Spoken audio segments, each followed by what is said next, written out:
La iglesia no es un lugar de entretenimiento. No es para que usted el domingo venga, brinca, aleluya, gloria a Dios. Claro, adoramos al Señor y lo hacemos en día. Pero sabe, lo importante es que usted entienda qué es lo que le está pasando a la iglesia hoy. O sea, usted es un privilegiado. ¿Por qué la iglesia no puede sentir lo que nosotros sentimos? ¿Por qué no podemos sentir ese amor y ese avivamiento dentro de nuestro corazón por Él y por las cosas de arriba? Saúl estaba reinando sobre Israel. Saúl fue el primer rey de Israel. Y Saúl ya llevaba 2 años allí reinando sobre Israel, porque Israel le dijo: queremos un rey, danos un rey. Y efectivamente, pues Dios les dijo: bueno, yo creí que era su rey, pero si quieren un rey, pues les voy a dar un rey. Y les dio a Saúl. Pero en el tiempo de Saúl había un enemigo número 1 para Israel, y eran los filisteos. ¿Te acuerdas que hemos hablado sobre los filisteos? Los filisteos eran los enemigos número 1 de Israel. Pero los filisteos eran ¿qué? Idólatras, rebeldes, guerreros. ¿Qué más? Mundanos. Jonatán era el hijo de Saúl. Pero a diferencia de Saúl, Jonatán era un hombre que amaba a Dios y le creía a Dios. Y siempre le acompañaba a su padre en estas guerras. Y él era un hijo valiente, decidido, porque confiaba en Dios. Y y esta es una palabra profética que Dios ha estado hablando en la iglesia de Cristo hace un tiempo. Y su hijo, en este caso Jonatán, salió a atacar a los filisteos. Él iba a atacar a los filisteos y ellos entonces se prepararon para atacar a Israel. Ahora mire el capítulo 13, versículo. Miremos qué pasó. 13:5. Entonces los filisteos, dice la palabra, se juntaron para pelear contra Israel. 30,000 carros, 6,000 hombres de a caballo y pueblo numeroso como la arena que está a la orilla del mar. Y subieron y acamparon en Migmas, al oriente de Bet-Aven. Y cuando los hombres de Israel vieron que estaban como en estrecho, porque el pueblo estaba en aprieto, un momento, miren aquí qué pasó. ¿Qué hizo los filisteos? ¿Qué hicieron? Se juntaron para atacar ¿a quién? A Israel. Y los filisteos representa el mundo, representa lo mundano, representa lo que es contrario a la voluntad de Dios. Y se unieron para atacar al pueblo de Israel. Y cuando los hombres de Israel vieron que estaban en estrecho porque el pueblo estaba en aprieto, ¿qué hicieron? Dígame. Se escondieron en cuevas, en fosos, en peñascos, en rocas y en cisternas, dice la palabra. Y el versículo 7, inclusive algunos de los hebreos pasaron el Jordán a la tierra de Gad y de Galaad. ¿Sabe quién estaba en Gad y Galaad? Los filisteos. Entonces desertaron de Israel y se fueron y se metieron más bien a vivir con los filisteos. ¿Para qué, hermanos? Para que no los mataran, porque veían la guerra que se venía y que 30,000 hombres, 6,000 a caballos, acabarían con el pueblo de Israel. Ponga mucha atención. El resto del pueblo, ¿qué hizo? El resto del pueblo escondieron ¿dónde? En cuevas, en pozos, ¿dónde más? En peñascos, y por último, ¿en cuál? En cisternas. Y se escondían allí el pueblo de Israel ¿Con tal de qué? De que no los mataran. Hermanos, mire esta película. Pero no termina allí. Y esto es una radiografía de la iglesia hoy de Cristo. Y aquí viene la revelación del Señor para la iglesia. Vamos a tipificar esto, porque los filisteos representan ¿a quién? Al mundo, a sus estrategias, a su consumismo. El mundo habla de tecnología, de guerras, de la inflación, de la escasez.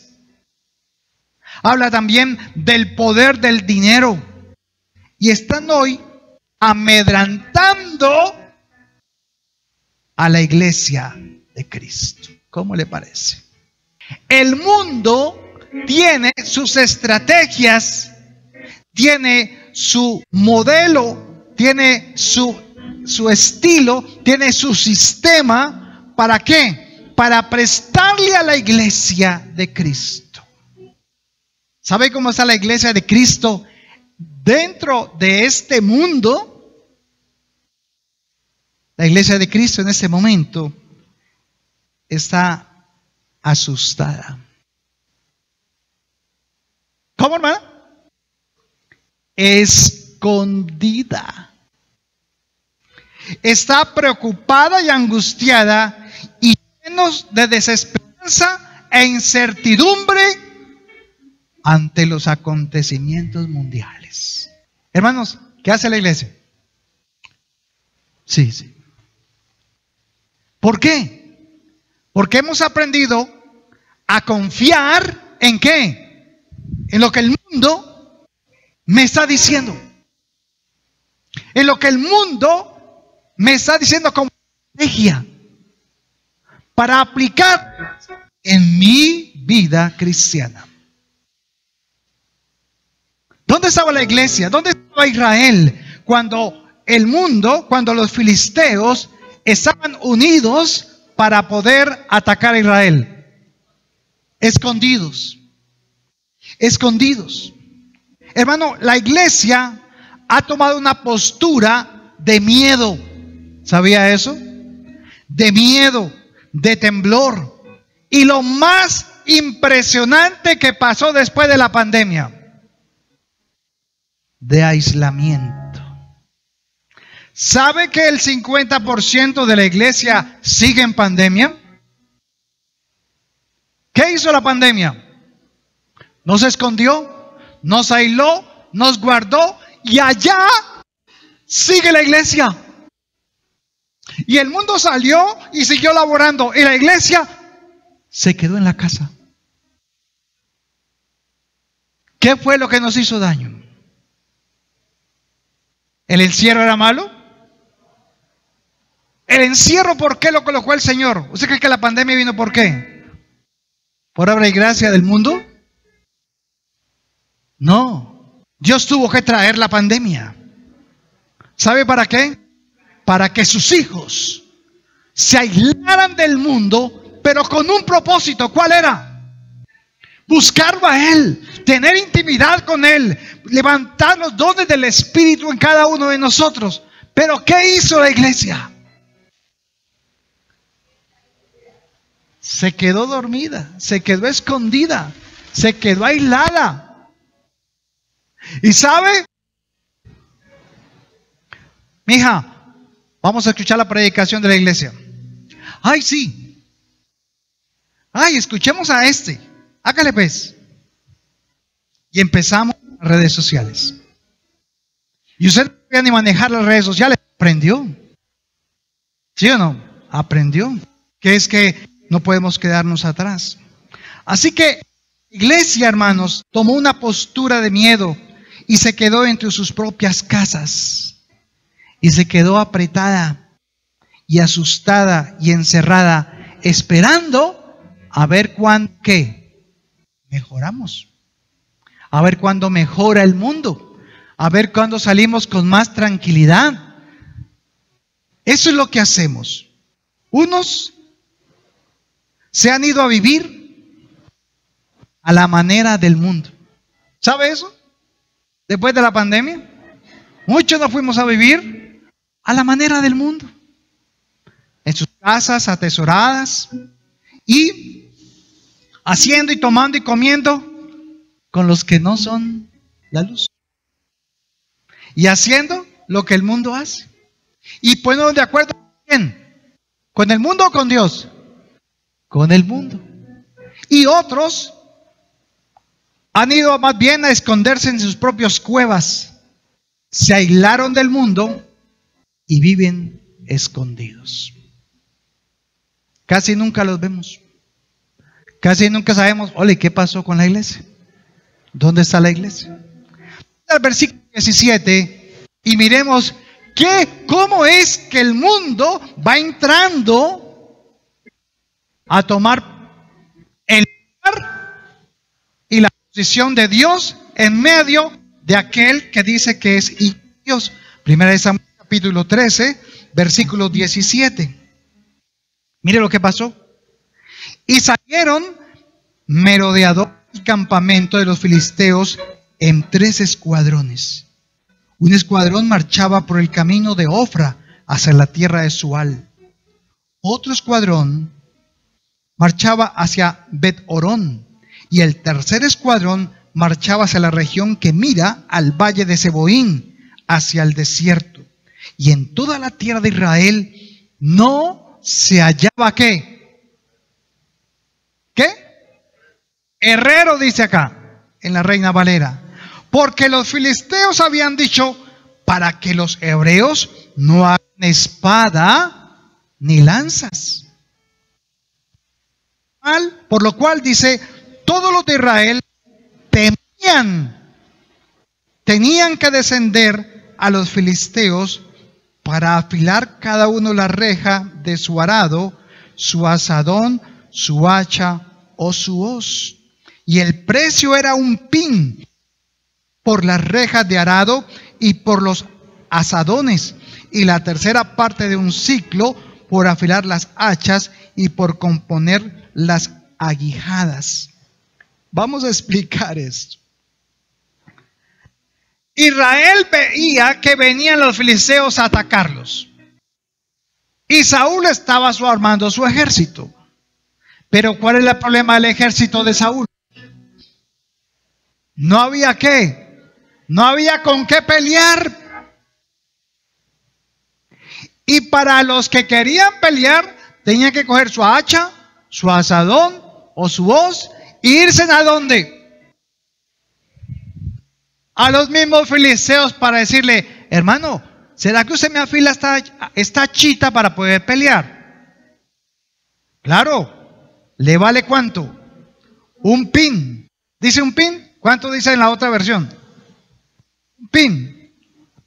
¿Y cuánto era un pin? Prácticamente era el trabajo de un mes. 8 gramos de plata. O sea, que ¿qué hacía el mundo con la iglesia? ¿Qué hacía el mundo y los filisteos con los israelitas?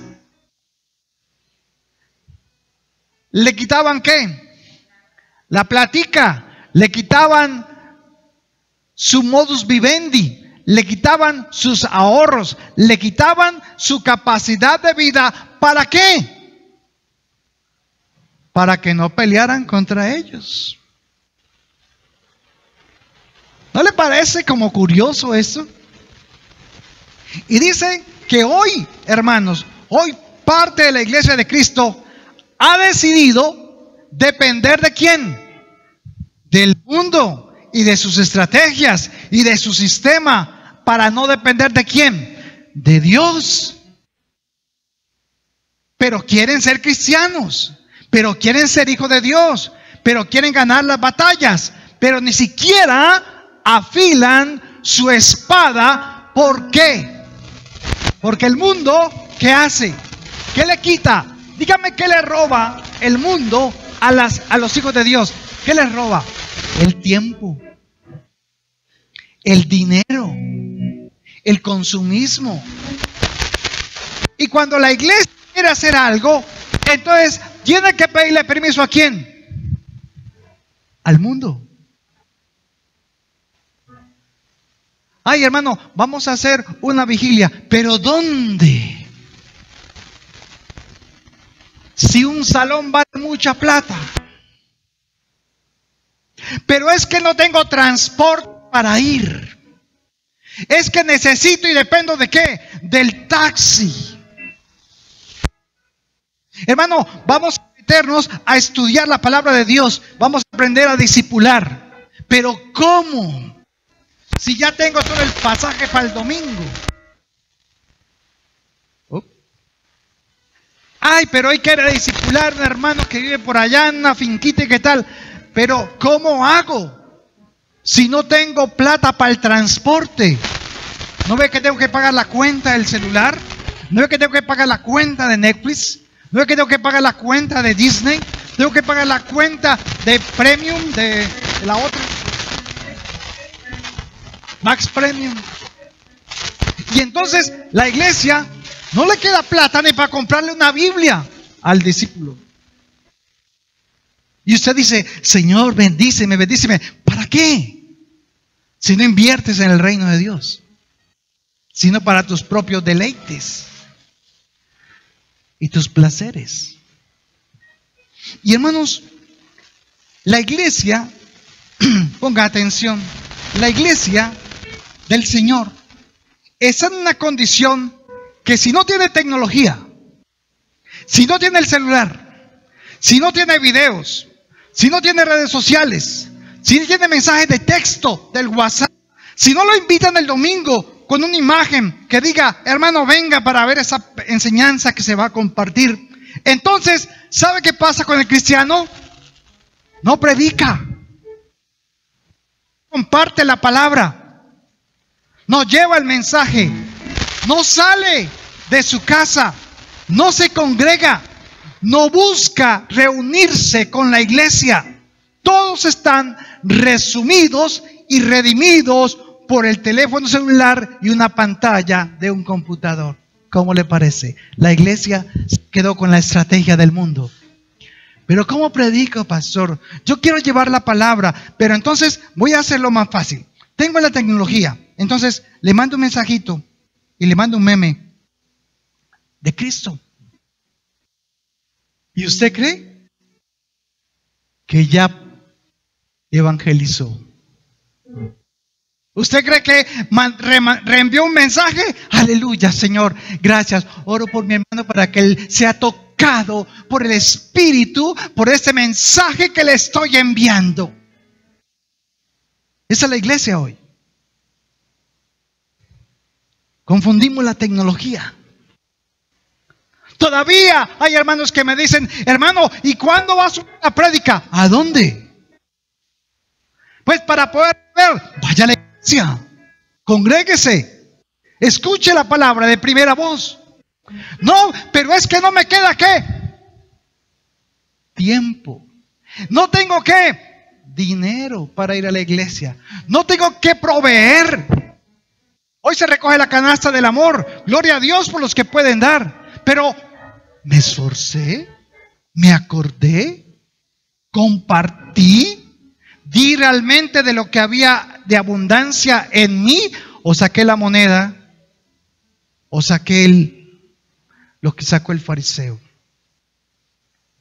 Hermanos, esta no es una exhortación. Esto es lo que la iglesia está viviendo hoy. Y no tenemos como un velo en los ojos. Y no nos estamos dando cuenta cómo es que el mundo nos está absorbiendo. Y nos quedamos allí. Ahora la iglesia se ha vuelto dependiente de lo que el mundo le ofrece para poder vivir y defenderse. Dígame de qué depende usted. ¿De qué depende de usted para poder vivir? Dígame. ¿De qué depende usted realmente? La verdad, abramos el corazón. ¿De qué depende usted para poder vivir y comer? Del trabajo,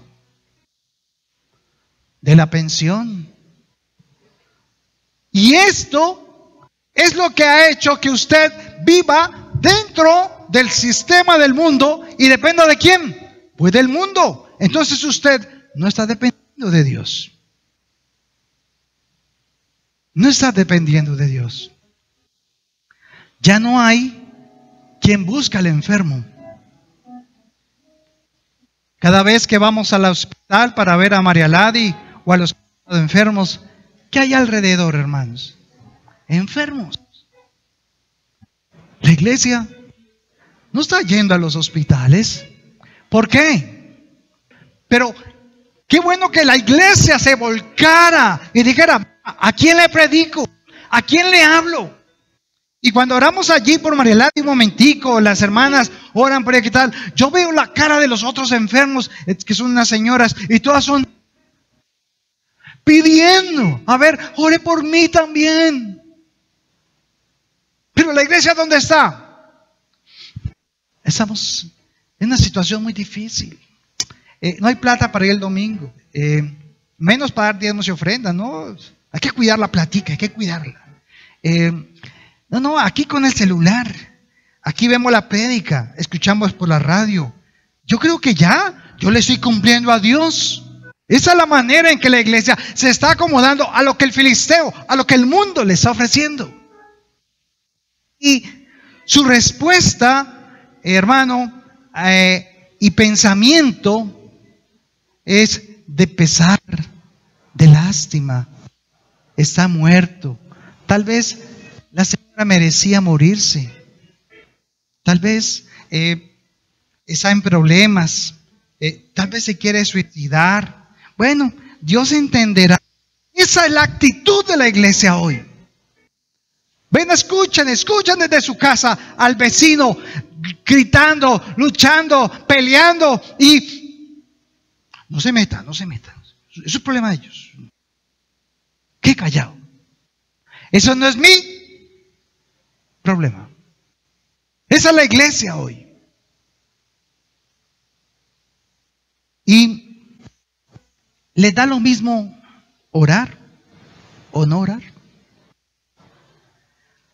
¿Le da lo mismo leer la Biblia? ¿Y sabe algo que me colocó el Señor? Nos da lo mismo y sentimos lo mismo cuando leemos mensajes de texto que versículos bíblicos. Nos da lo mismo leer un flash cristiano o un meme. Y nos gustan los memes. ¿Por qué? Porque nos hacen ¿qué? Mensaje bíblico. No, paso. Meme. Mira al niño cómo hace. Mensaje bíblico. Ay, no, eso está muy largo. Pase. Y caemos fácilmente. Hermanos, es tan sutil. Y perdóneme que le diga eso, porque lo vivimos a diario. Es mejor quedarse en casa, dice esa mitad de la iglesia. Quedémonos en la casa, porque de pronto nos ¿qué? Díganlo. ¿Qué es lo primero que usted saca cuando sale de la casa? ¿Qué la hace devolver del taxi? ¿Qué la hace devolver de la moto? El celular, hermanos. Usted no sale si uy, se me quedó. ¿O es que estoy hablando para mi vida nomás? ¿Sí o no? ¿Y cómo se siente usted cuando se va sin el celular? ¿Cómo se siente? Ay, ¿qué pasó? No sé qué está pasando. Me falta algo. Algo que me llene, que me sienta segura o seguro. ¿Qué es qué?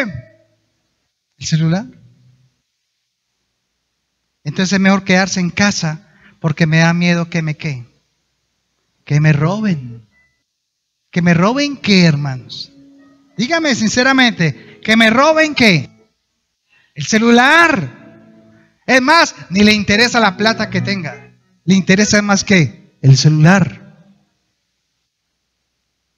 Entonces, como nos roban el celular, hermano, bien yo evito ir por allá. ¿Qué tal que vaya para la iglesia y me roben? Mejor aquí en la casa, Pongamos la prédica.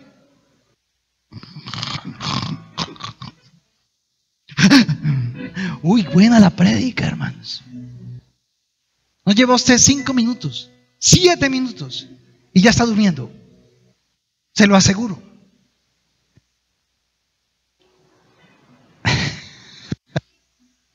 Hermano, discúlpeme, pero es que no soy yo el que está diciendo eso. Es Dios quien ha estado mostrando lo que hay realmente. Vaya al capítulo 14, versículo 1. Veamos entonces qué pasó. ¿Todavía aguanta? A ver, ¿cuántos aguantan un poquito? ¿Sí? Ok. Pero hermanos, si no hacemos, hermanas, si no hacemos que esta palabra sea viva en nosotros, entonces es una palabra más.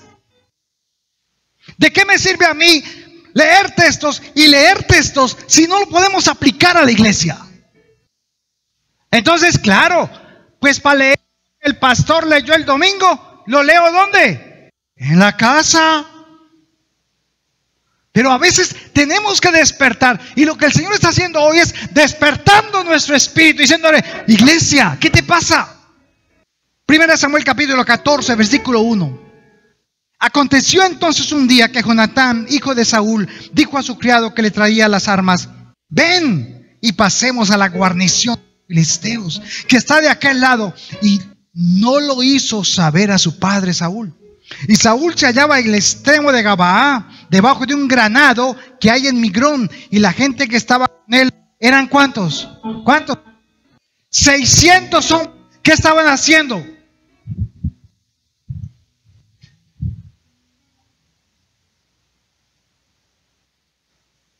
Estaban esperando, quietos. 600 hombres. Ah, no, es que Saúl no nos deja mover de acá. Esperemos. ¿Y qué hacemos? Nada. Ese era el pueblo de Israel. ¿Pero qué hizo Jonatán? ¿Qué le dijo a su escudero? ¿Qué le dijo? Vamos a la guarnición ¿de quién? De los filisteos, que estaba dividido en 3 partes, y esa parte tenía 1000 hombres. 1000 hombres de los filisteos. ¿Y se fueron cuántos de Israel a atacarlo? 2. Y su escudero. Yo no sé, pero la Biblia dice allí que el escudero no dijo que no. ¿Qué hace un escudero? Yolanda, ¿qué hace el escudero? Vamos, vamos. Ay, pero cuidado, porque mire que hay mucha gente allá. No, ¿qué hace el escudero? Contigo hasta la muerte. Ayudar, estar ahí pendiente. Listo, amo, aquí estoy. ¿Y sabe lo que pasó? Y Ahías, hijo de Ahitob, hermano de Icabod, hijo de Elí, sacerdote de Jehová en Silo, llevaba el efod, o sea, eso que llevaban al frente el sacerdote con las pieles del turín y el tumín. Y no sabía el pueblo que Jonatán se hubiese ido. Y entre los desfiladeros por donde Jonatán procuraba pasar a la guarnición de los filisteos, había un peñasco agudo de un lado y otro del otro lado. El uno se llamaba Boses y el otro Cené. Y uno de los peñascos estaba situado al norte, hacia Mismas, donde estaban los filisteos, y el otro al sur, hacia Gabaa. Dijo pues Jonatán a su paje de armas. Escuché lo que le dijo Jonatán a su paje de armas, a su escudero. Ven, pasemos a la guarnición de estos ¿qué? Incircuncisos. Quizá haga algo Jehová por nosotros, pues no es difícil para Jehová salvar con muchos o con pocos. ¿Cómo parece? Se lo voy a repetir. No es difícil para Jehová salvar con muchos o con pocos. Y su paje de armas le respondió: ¡ay, Jonatán, pero nos van a matar! ¿Qué dijo el escudero? Haz todo lo que tienes en tu corazón. Ve pues, aquí estoy contigo a tu voluntad. Dijo entonces Jonatán: vamos a pasar a esos hombres y nos mostraremos a ellos. Hermanos, qué impresionante. Jonatán era un valiente.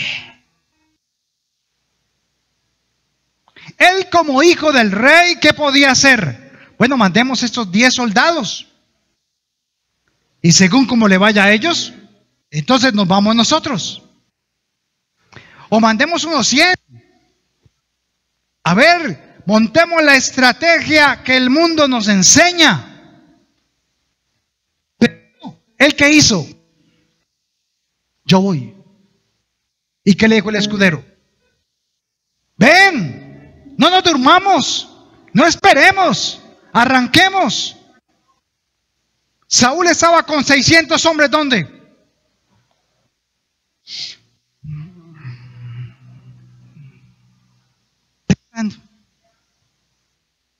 Y estaba con el sacerdote. ¿Y el sacerdote qué estaba haciendo? Tumín, el urín, tumín, el urín. Tan, tan, tan, tan, tan, tan. Entonces Saúl no se movía. Y el pueblo no se movía. ¿Pero qué estaba haciendo Jonatán? Subamos este peñasco. Vamos por esa guarnición. Nada es difícil para Dios. Y ese valiente junto a su escudero no necesitaba un ejército para vencer a los filisteos o a su oponente. Él entendía en quién había creído y en quién había confiado. Amén. Mire lo que dice el versículo 6. ¿Cómo dice? Abajo. Porque Dios, prácticamente ¿qué? Lee lo mismo. Pocos o muchos, porque para Dios nada hay que difícil. ¿Qué hay para Dios? Imposible. Nada. ¿Recuerda lo que dice Lucas 1:37? Se lo voy a recordar. Porque para Dios no hay nada imposible. Dígale a su hermano que está ahí. Hermano, le recuerdo que para Dios no hay nada imposible. Le digo a mi esposa, para Dios no hay nada imposible. Dígale a su esposo, para Dios no hay nada imposible. Ahora, vaya a Marcos capítulo 6, versículo 16. Marcos capítulo 16, versículo 16. ¿Cuántos están entendiendo esta palabra de parte de Dios? ¿Están entendiendo para su vida? No es para su hermano, es para ti. Marcos 16, versículo, leamos desde el 15. Vamos a mirar lo que Jesús le mandó a los discípulos después de haber resucitado. Y les dijo en el 15, y les dijo, ¿id todo qué? ¿Qué le está diciendo la iglesia? Id por todo el qué? Por todo el mundo. Y prediquen el evangelio, dice. Toda criatura, el que creyere y fuere bautizado, ¿será qué? Salvo. Mas el que no creyere, ¿será qué? Condenado. Pero el 17 se entiende mejor. Cuando tú haces esto, cuando tú haces que lo que hay alrededor cambie, entonces mire lo que sucederá. Cuando usted sabe ese paso de fe, entonces pasará lo que pasa el 17. Y estas señales seguirán a los que creen. ¿A quienes acompañarán señales? ¿A quiénes? A los que creen, a los que van, a los que caminan, a los que se atreven, a los que suben el peñasco, hermanos. A ellos son los que creen. Dice la palabra, en mi nombre, ¿qué va a pasar? Echarán fuera ¿qué? Demonios. Hablarán nuevas lenguas.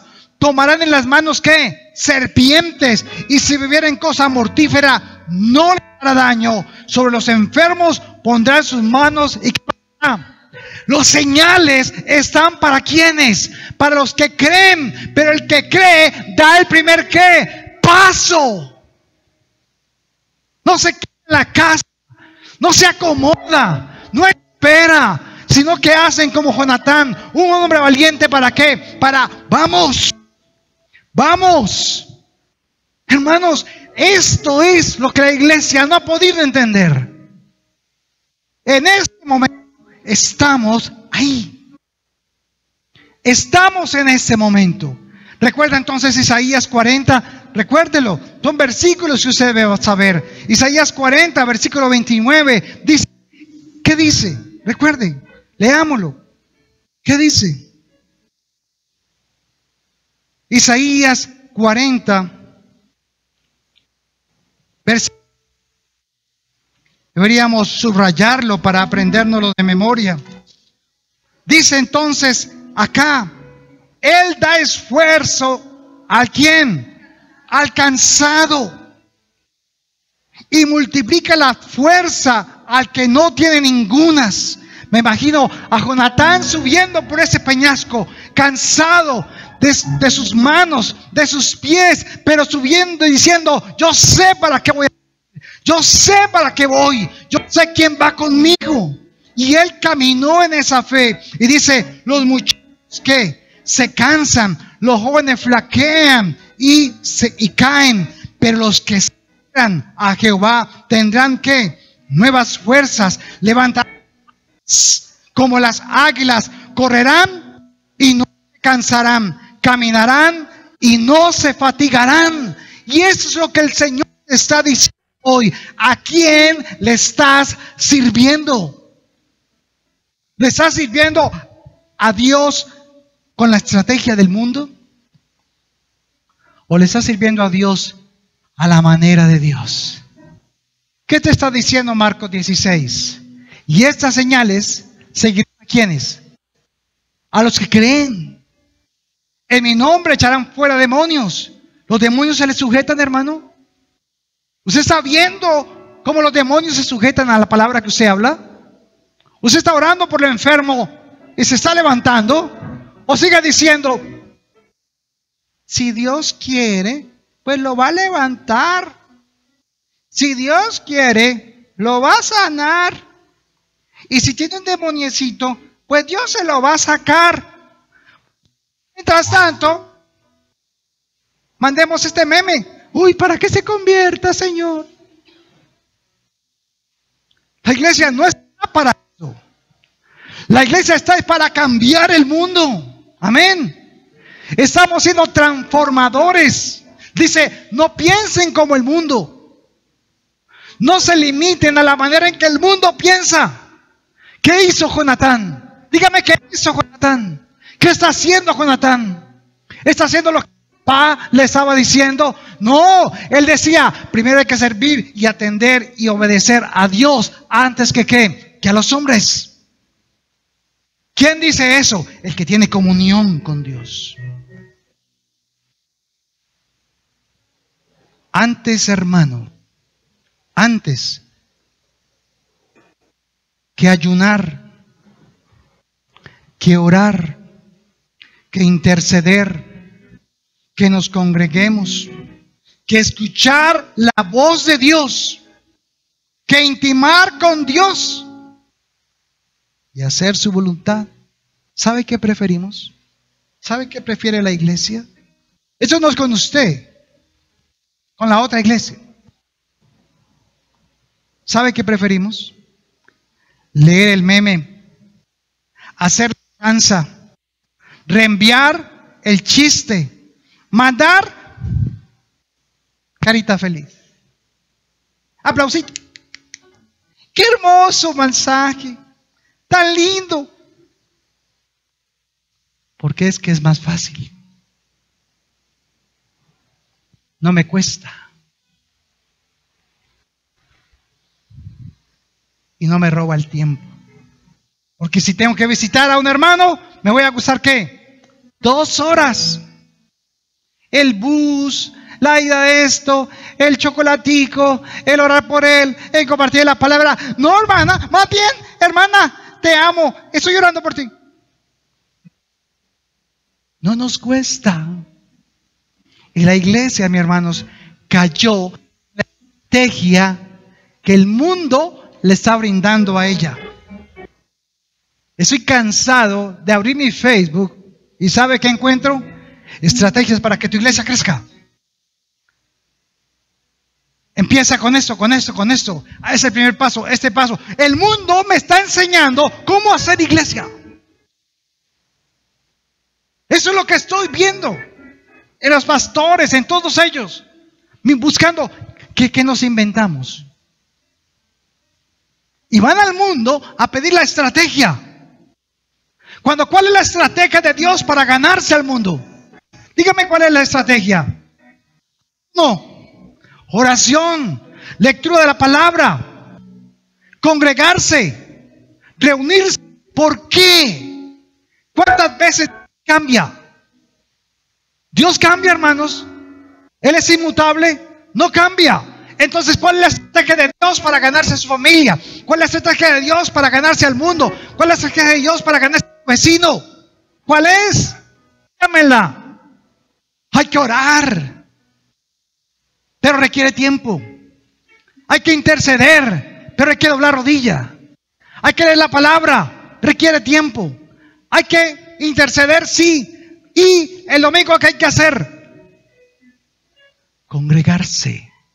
Porque la congregación es el fruto de lo que ha hecho usted en la semana. Olvídese, no me eche cuentos. Cuando usted está encendido, cuando usted está avivado, cuando usted está metido con el Señor, cuando usted está ayunando, cuando usted está orando, intercediendo, buscando en la palabra, usted espera el domingo.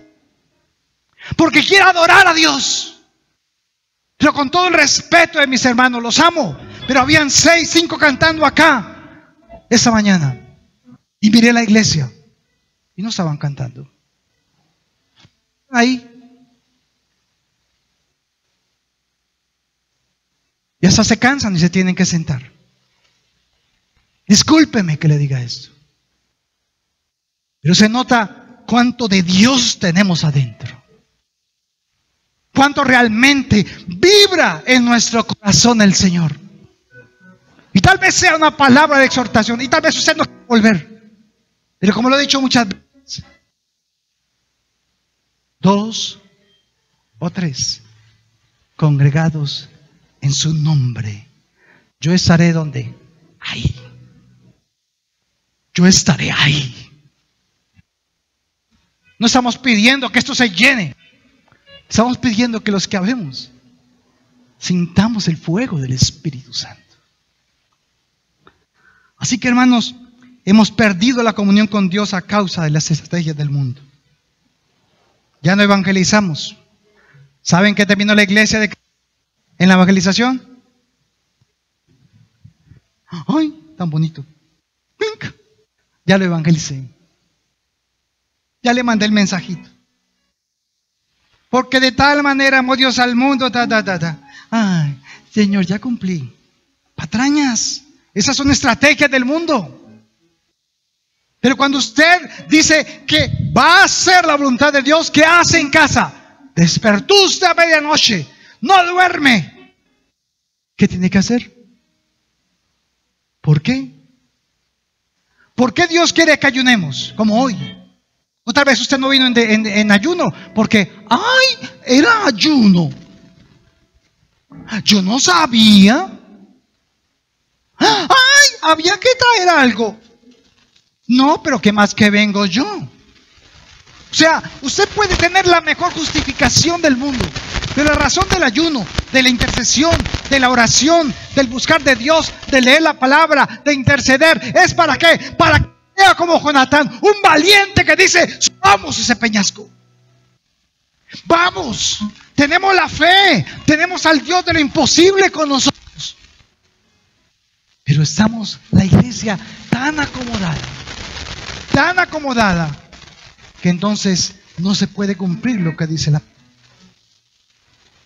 Se nos olvida que el ayuno, la oración, la intercesión nos fortalece. ¿Qué? ¿Qué es lo que fortalece? el Espíritu, que era lo que hacía que Jonatán subiera hasta allá. La comunión con Dios. No se acomodaba. Entonces impondremos las manos sobre los enfermos, ¿y qué va a pasar? Sanarán. Hablaremos nuevas lenguas. Y el Espíritu mostrará lo más oculto que pueda tener ese hermano. Hay hermanos que nosotros no sabemos nada, pero yo les digo, hermano, ore. Porque el diablo te ha pedido para zarandearte. Pero yo he orado por ti para que la fe no te falte. Pero la fe tiene que caminar. La fe no está quieta, no está estancada. La fe camina. Vaya a 1 Samuel capítulo 14, versículo 13. Y fue esta primera matanza que hicieron Jonatán y su paje de armas, como 20 hombres en el espacio de una media yugada de tierra. No, como dice la otra versión, no la he leído ahí. ¿Qué es una yugada de tierra? De una cuarta de hectárea, es una yugada de tierra. ¿Mataron cuántos? ¿A todos los filisteos? No. ¿Mataron cuántos? 20. Habían como 1000. Pero mire lo que pasó con la acción de uno, con la valentía de uno, que fue y predicó con la espada. A obedecer la voluntad de Dios, porque ya las había entregado a los filisteos. Y sigue el versículo 15. Mire lo que pasó.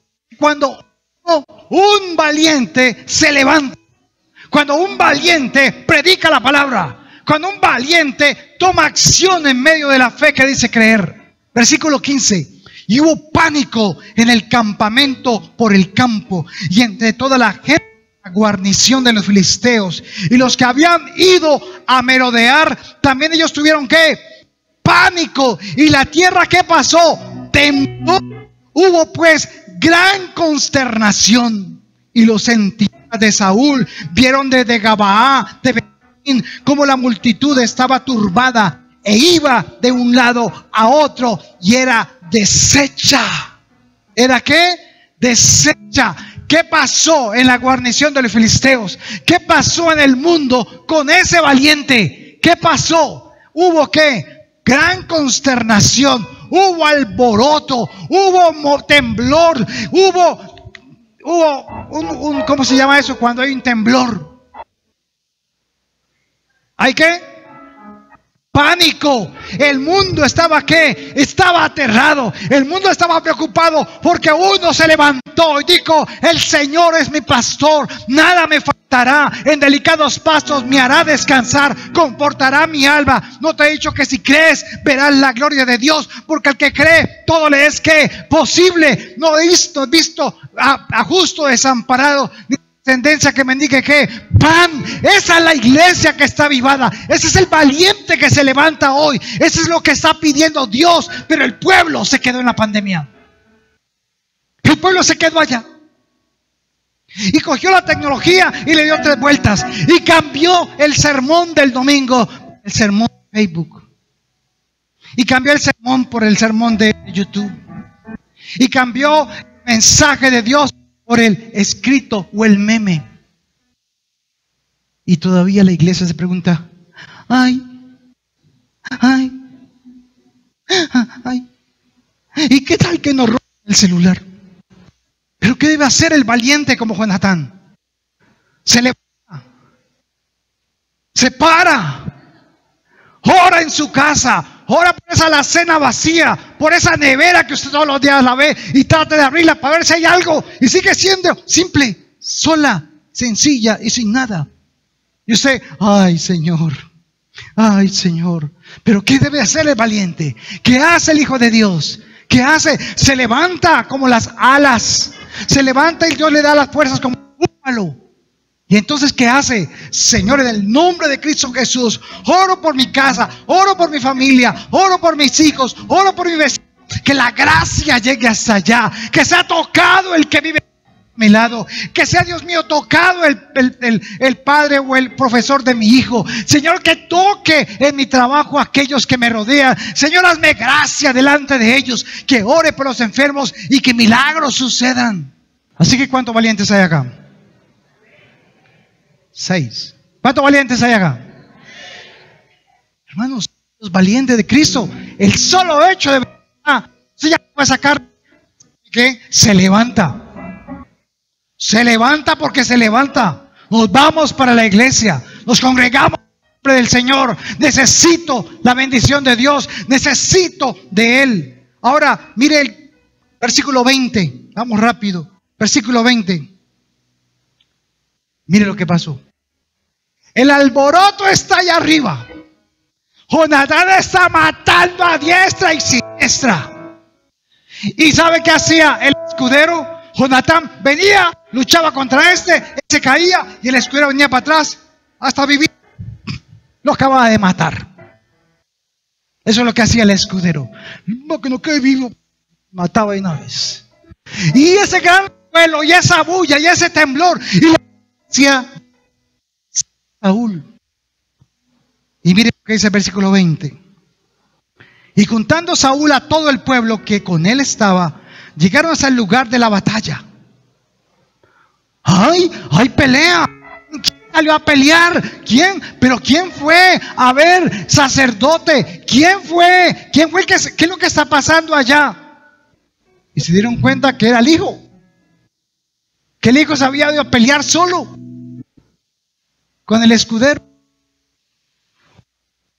Dice, y juntando Saúl a todo el pueblo que con él estaba, llegaron entonces hasta el lugar de la batalla. Y he aquí que la espada de cada uno estaba vuelta contra su compañero y había gran confusión. Mire lo que pasó. Y los hebreos, lo importante de que haya un valiente en la iglesia. Y entonces, dice acá, y los hebreos que habían estado con los filisteos tiempo atrás, ¿recuerdan? Aquellos que estaban allá escondidos en cuevas, que estaban en cisternas, que estaban metidos en peñascos escondidos porque los mataban. Hubo otra parte del pueblo de Israel que se fue ¿para dónde? Para los del mundo. O sea, se fue a meter en los filisteos a vivir aquí, a esconderse bajo los filisteos. Y de pronto, ¿qué está pasando allí? ¿Qué está sucediendo? Entonces, algo pasó en ellos. Dios tocó su espíritu y al ver ellos a un hombre con su escudero peleando contra todo un ejército, hermanos, de 1000 hombres, ¿sabe qué pasó entre ellos? Volvieron en sí. ¿Cómo le parece? Volvieron en sí. Y dice acá, y los hebreos que habían estado con los filisteos de tiempo atrás y habían venido con ellos de los alrededores al campamento, se pusieron también del lado de los israelitas que estaban con Saúl y con Jonatán. Y asimismo, todos los israelitas que se habían escondido en el monte de Efraín, oyendo que los filisteos huían, también ellos los persiguieron en aquella batalla. Dice el versículo 3. Así salvó Jehová a Israel aquel día y llegó la batalla hasta Ben-Abed. ¿Qué pasó con los que estaban escondidos? ¿Qué pasó con los que estaban en cuevas? ¿Qué pasó con los que se habían camuflado? Al ver a un valiente levantarse, entonces todo el pueblo de Israel, ¿qué hizo? ¡Vamos a la guerra! Se animaron, se les quitó la cobardía. Se desacomodaron porque ¿cómo estaban?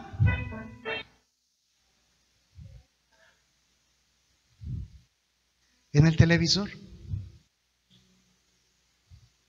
en el celular, en el mensaje, en el TikTok. Y cayeron en cuenta que también estaban, que el Dios de Israel estaba con ellos. Iglesia, es el tiempo de salir. Es el tiempo de evangelizar. Es el tiempo de no ver más a tu hijo sentado si tú quieres, si te parece. Es solamente si te nace, nunca le van a hacer buscar de Dios. Por supuesto, no se trata de obligar al muchacho a que venga.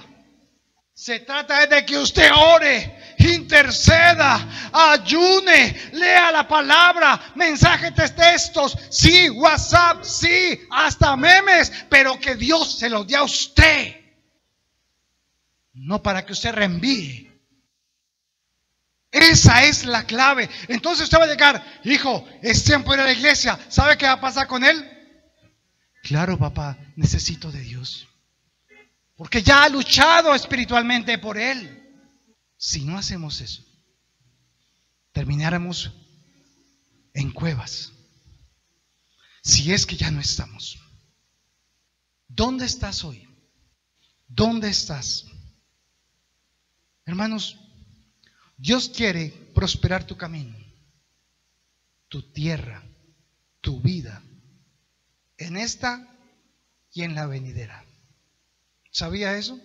Dios quiere prosperarte. Dios tiene planes de bien para ti y no planes de mal, para bendecirte y darte lo que necesitas.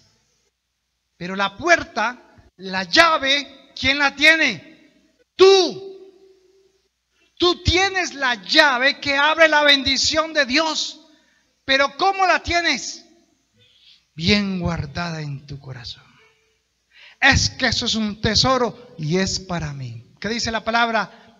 Dad de gracia lo que por gracia habéis ¿qué? Recibido. ¿Qué dijo Jesús? Juan 10:10. Conozcamos las artimañas.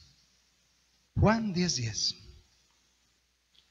Hermano, Dios te ha dado un poder. A ver, ¿quién tiene ese poder?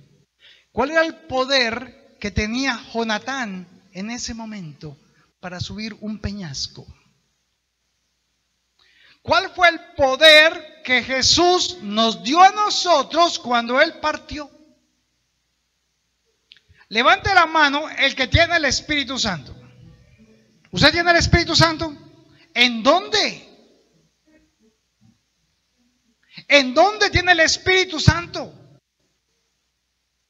¿Debajo de la planta de sus pies? ¿Dónde está el poder de Dios que usted dice que cree en Dios? No puedes ser un títere del mundo más. No seas un títere del mundo. No quieras ser un peón más de este sistema.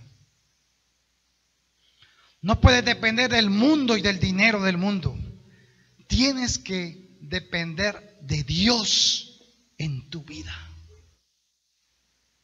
¿Hace cuánto no lloras delante de Dios? ¿Hace cuánto no clamas? Media hora, una hora. ¿Hace cuánto no doblas tu rodilla ante el Rey de Reyes? Solamente quieres y tienes el don de recibir. Dame, Señor, lo que necesito. Dame, Señor, el descanso eterno. Dame, Señor. Juan 10. El ladrón, dijo Jesús, el ladrón solo ha venido ¿para qué? Para robar, matar y destruir. Pero yo he venido para que tengan ¿qué? Vida y para que le tengan ¿qué? En abundancia. ¿Usted está vivo o está muerto? ¿Está vivo o muerto? Pero parece como muertico. Parecemos como muerticos, hermanos. Así que la estrategia para ganarte a tu familia para Cristo y que adoren en este lugar está ¿dónde? Dígame, ¿en dónde está la estrategia para ganarse a la familia? ¿Dónde está la estrategia para que tu bendición llegue a tu casa? ¿Dónde está la estrategia para sanar de cualquier enfermedad? ¿Dónde está la estrategia? Aquí. Esta es la estrategia de Dios. No tienes que buscar la estrategia del mundo. La iglesia fue cayendo poco poco a poco en la estrategia del mundo. Y se quedó ahí. Pero decían los discípulos, es necesario obedecer a Dios antes que a los hombres. Eso es convicción, hermanos. El sistema para convertir a tus hijos a Cristo los enseña uno y solo uno, que escudriña el espíritu del hombre, porque ¿quién conocerá el espíritu del hombre sino el espíritu de Dios que está en él? ¿Quién? El Espíritu Santo. Solo el Espíritu Santo te da discernir a ti, te da el discernimiento, te da la estrategia, te da el sistema. ¿Para qué? Para que ores por tu familia, por tus hijos, por tu casa, por tu vecino, por tu compañero de trabajo, por la ciudad, y para que seamos un temblor en esta ciudad. Amén. Pero no, usted está dormido. Usted está dormido, hermanos. Porque esto tiene que tocar mi vida. Esto tiene que tocar mi corazón.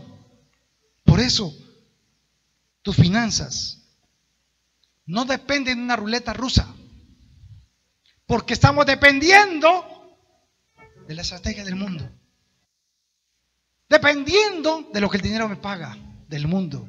Dependiendo de la mensualidad, de la pensión. Así que tus finanzas, mi hermano, no dependen de una ruleta rusa, sino del poder de Dios que obra en ti. Usted no es el que dice, ¿de quién es el oro y la plata? Entonces, ¿por qué anda arrancado? ¿Por qué anda preocupado? ¿Por qué no anda con suficiencia? Porque el mundo le enseñó a que ¿qué? A depender de él. No, es que yo me gano un mínimo. Entonces yo dependo del mínimo. Y no me puedo mover sino por el mínimo. Entonces compro regalos para mis hijos según el mínimo. Y solamente puedo comer de acuerdo a lo que el mínimo. Pero los que esperan en Jehová tendrán nuevas ¿qué? Fuerzas. Se levantarán como ¿qué? Como las águilas. Correrán y no se cansarán. Se fatigarán, caminarán y no se cansarán. Porque el Señor es su escudo, su fortaleza, su pronto auxilio, su socorro. Dios siempre suplirá, pero Él trae a veces esta palabra para que entendamos. Así que, hermanos, la iglesia, escuche esto, tal vez no lo había escuchado, pero la iglesia es el laboratorio de Dios. ¿Sabía eso? La iglesia es el laboratorio. La materia prima a Él se la da a usted ¿dónde? En la intimidad. Pero la iglesia es el laboratorio donde se manifiesta el poder del Espíritu Santo. Es en la iglesia donde usted tiene que sentir esa presencia del Espíritu Santo, porque está rodeado ¿de qué? De santos. ¿Llenos de qué? De dones. ¿Llenos de qué? De la gracia de Dios. Pero no, usted está ahí. Dame Señor, dame Señor, dame Señor, dame Señor. Vengo para que me des, para que me des. Cuando la iglesia es ¿para qué? Para dar. Para compartir lo que Dios le dio esta semana. Lo que le compartió. Entonces, hermanos, ¿qué dice Jeremías 15:9? Dice que ellos, o mejor, dice que ellos se conviertan a ti y no tú a ellos.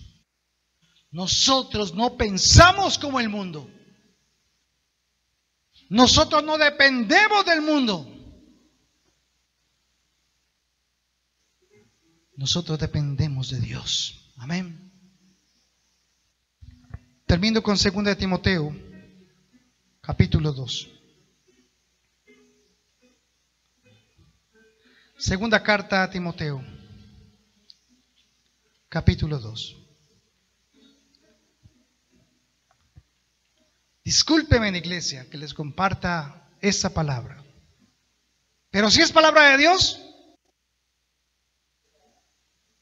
será prosperada y dará fruto en tu vida conforme a su voluntad, y hará lo que tiene que hacer.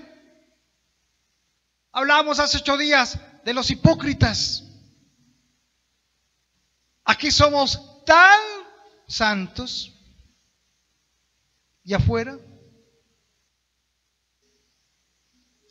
Y mire lo que dice 2 Timoteo capítulo 2 versículo 3 al 5. Pablo entonces le envía esta carta a Timoteo y le dice: tú pues disfruta el almuercito de hoy, la cena del 31. Esté reunidito y sé feliz este diciembre. ¿Cómo dice? Tú pues sufre penalidades como buen soldado de Jesucristo. A ver, aquí tenemos todos el Espíritu Santo.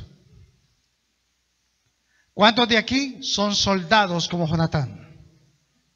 Levante la mano los que son soldados como Jonatán. 1, 2, 4, 5. Ok. Tú pues, ¿sufre qué? ¿Qué dice Bruno? ¿Sufre qué? Penalidades. ¿Cómo dice la otra versión? Soporta el sufrimiento. ¿Por qué Dios permite que venga el sufrimiento a la iglesia? Para hacerte fuerte. Dios no cambia, hermanos. A veces vienen pruebas muy duras a mi familia. Pero ¿qué me está diciendo el Señor? Métete conmigo. Te quiero fortalecer. ¿O sea que cada vez que usted comienza un discipulado con alguien, qué es lo primero que pasa? ¿Para qué Dios trae un discipulado a su vecino? ¿Para qué usted comienza un discipulado en Cristo? Porque va a venir una prueba para esa familia. Siempre lo he visto así. Porque Él viene antes de tiempo. ¿Para qué? Para fortalecerte cuando venga la prueba. Porque con Dios y sin Dios va a pasar. La diferencia es cómo vas a estar cuando venga. Esa es la diferencia.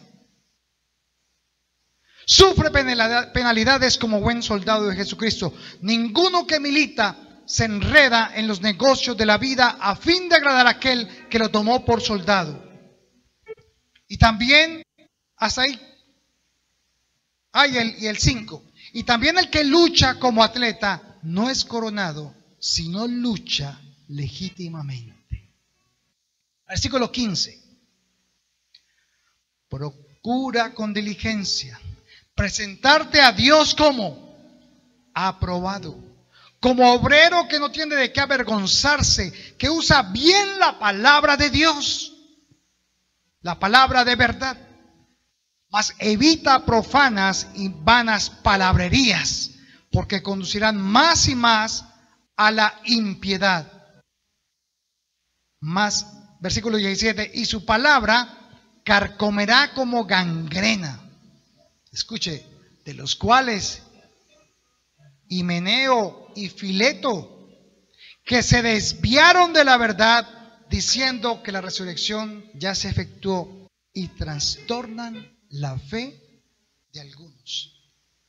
Pero el fundamento de Dios está firme, teniendo este sello. Escucha, conoce el Señor a quienes, a los que son suyos, y apártese de iniquidad todo aquel que invoca el nombre de Cristo. Y vaya usted al capítulo 4, versículo 1, para que digan que no me lo dijeron. Capítulo 4, versículo 1. Te encarezco delante de Dios y del Señor Jesucristo, que juzgará a los vivos y a los muertos en su manifestación en su reino. Versículo 2. ¿Qué dice? ¿Qué dice? ¿Qué dice? ¿Cuál es el trabajo de un soldado de Jesucristo?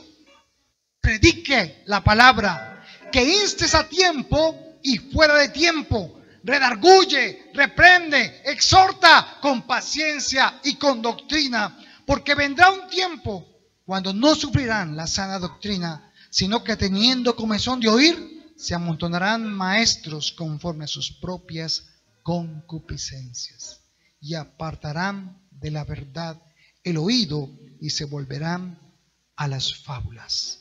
Termino con el versículo 5. Pero tú, te dice el Señor, pero tú, ¿qué dice? Sé sobrio en algunas cosas, en todo. ¿Qué es ser sobrio? Estar como entero, consciente, despierto, vivo. Pero tú sé sobrio en todo, soporta las aflicciones, haz obra de evangelista, cumple tu ministerio. ¿Qué es entonces lo que el Señor nos muestra? ¿Qué es lo que Dios quiere de su iglesia? ¿Dónde está su iglesia? ¿Estás tú en la cueva? ¿Estás tú escondido? ¿Dónde estás? ¿Escondido entre las cuatro paredes de tu casa? Yo no voy porque me roban. Yo no voy porque no me congrego porque... Y siempre tendremos una excusa.